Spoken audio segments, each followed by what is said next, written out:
безусловно, если мы говорим об общекавказской цивилизации, она действительно, это не только, я думаю, многие убеждены в том, что она присутствует, должен быть какой-то стержень. Главный системообразующий элемент, который, он, как на каркас, на него накладываются все остальные, так и уникальные, общие. Вот что является этим стержнем для нынешнего Кавказа? Вы знаете, исторически всегда вот этим стержнем для Кавказа являлась в первую очередь любовь к свободе. Любовь к свободе, и эта свобода в корне отличалась от того понимания свободы, которое нам предлагает сегодня либеральная доктрина. Дело в том, что кавказец исторически и до ислама, и до христианства, да уже потом и в рамках этих культурных блоков, кавказец всегда был нагружен огромным количеством обязательств перед своим обществом, перед своим народом, перед своей семьей. Он рождался на свет, уже получая на свои плечи огромный груз обязательств. Как он должен вести себя в таком возрасте, как он должен вести себя в таком возрасте, как он должен вести себя по отношению к матери, к отцу, к своим братьям, сестрам, к своей будущей жене, к мужу, к детям, как он должен вести себя по отношению к гостю, к врагу и так далее, и так далее. И вот этот огромный ценностный груз обязательств, он делал кавказца предельно несвободным в рамках его общества. То есть кавказец личностно не свободен внутри своего общества. Но именно эта внутренняя несвобода кавказца делала его предельно свободным в отношениях с внешним окружением. Потому что вот этот внутренний скелет ценностный, внутренний, так скажем, социальный скелет кавказского общества, вот эта вот предельная структурированность ролей и обязанностей, делала кавказцев очень стойкими перед лицом внешнего окружения, перед лицом врага или перед лицом другой альтернативной культуры или цивилизации, которые старались повлиять на кавказца. И если мы говорим о либеральном понимании свободы, там совершенно другая картина. Там каждый индивидуум обособлен, атомизирован, он эмансипирован предельно. Это вот ту эмансипацию, которую может себе позволить, так скажем, представитель западной культуры, кавказец себе не может позволить. И Кавказ исторически сохранялся именно благодаря вот этой плотной структуризации социума, благодаря тому, что каждый кавказец предпочитал смерть нарушению вот этого принятого кодекса или взлому вот этого ценностного кода. И он жизнями своими, кавказцы жизнями своими платили за то, чтобы это общество и этот порядок сохранять.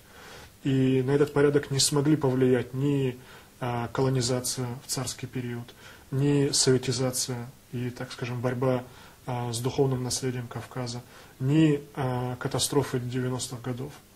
Конечно, кавказская культура трансформировалась, она принимала огромное количество черт, так скажем, давлеющей культуры, но тем не менее вот эта внутренняя косточка кавказская, духовная, она сохранялась.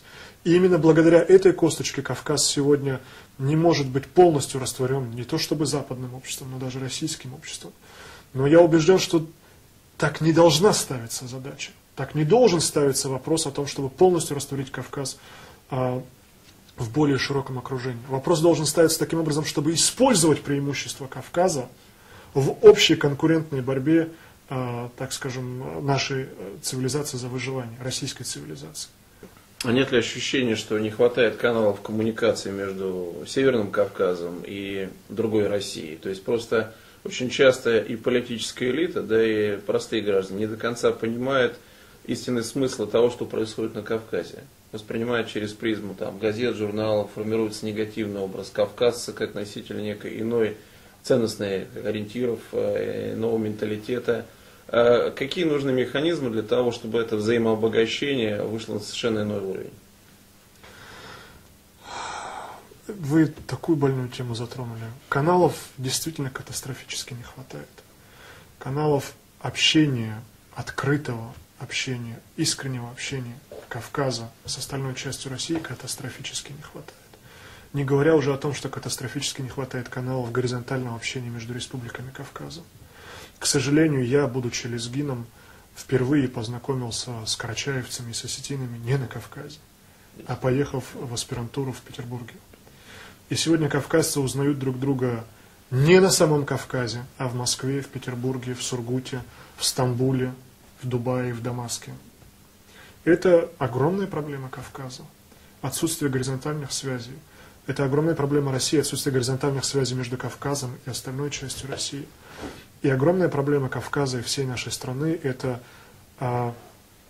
огромное количество иных каналов, через которые на российское общество и на Кавказ изливается в огромными порциями просто откровенная грязь, дезинформация, оголтелая националистическая пропаганда, которая разжигает неприязнь, ненависть, недоверие друг к другу. К сожалению, после очередной катастрофы, которую мы пережили с крахом Советского Союза, важнейшие, ключевые, жизнеобеспечивающие каналы обмена информацией, порождения обмена смыслами какими-то новыми, они оказались в руках не самых чистоплотных людей. И государство, утратив контроль, утратив влияние над этими каналами, сегодня то ли стесняется, то ли считает недозволенным для себя возвращать не то чтобы под контроль свой, но хотя бы призывать к какому-то порядку эти каналы, через которые транслируется недоверие, ненависть, раздражение и так далее. Я убежден, что эта сфера должна целиком и полностью курироваться государством. Но о чем мы говорим, если у нас даже Министерства по делам национальности нет в России? Да. В огромной многонациональной стране нет Министерства по делам национальности. И именно с этим связано то, что сфера выстраивания очень кропотливого, очень внимательного, очень бережного, очень осторожного выстраивания доверительных отношений между народами нашей страны сегодня никем не курируется, и никто эту работу не проводит. Наши народы ввергаются не то что в пучину взаимной ненависти, они ввергаются в пучину просто страшнейшей деградации, социальной деградации, распада самой социальной ткани, то, что мы сегодня наблюдаем в Дагестане, в Ингушетии, в Кабардино-Балкарии. Это отдельная проблема, о которой нужно тоже говорить, что происходит сегодня на наших глазах. Мы сегодня видим, что отцы противостоят детям, дети восстают против отцов, братья идут против братьев. Мы видим сегодня, что линия отчуждения, ненависти и взаимного противостояния пролегает не между дагестанским, не между кавказским обществом и маргиналами, как нам преподносили в последнее время. Она пролегает именно посередине самого кавказского, дагестанского общества. Вы посмотрите, кто сегодня оказывается среди боевиков. Выпускник дипломатической академии Министерства иностранных дел России Абузагир Мантаев, кандидат политических наук, оказывается среди боевиков. Во время штурма погибает и он, и его бывший одноклассник, который был в рядах ОМОНовцев, штурмующих. Вы посмотрите, трехкратный чемпион мира по тайскому боксу погибает в рядах боевиков в ходе спецоперации. То же самое чемпион по единоборствам в Адыгее Мурад Ристов, черкес, погибает в ходе спецоперации.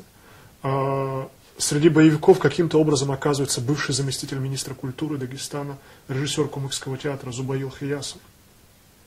И это не проблема маргинального, так скажем, противостояния нашей системе. Это проблема распада самой социальной ткани кавказского общества.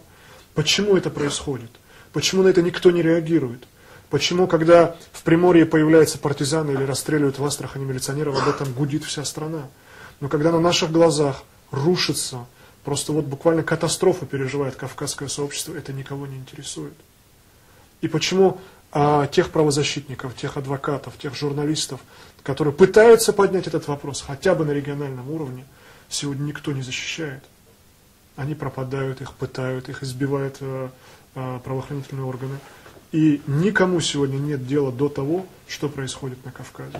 Естественно, кавказская молодежь, это все отчаяние, эту ненависть, так скажем, поведенческую отвязанность, когда уже можно все в этом хаосе, она переносит на улицы российских городов. Это не есть проблема диких кавказцев, которые с гор спустились и начинают, так скажем, вести себя агрессивно в российских городах. Это проблема просто цивилизационной катастрофы, которая не может не вылиться на улицы российских городов, если российская власть, российское общество, российская элита никак не реагирует на эту проблему.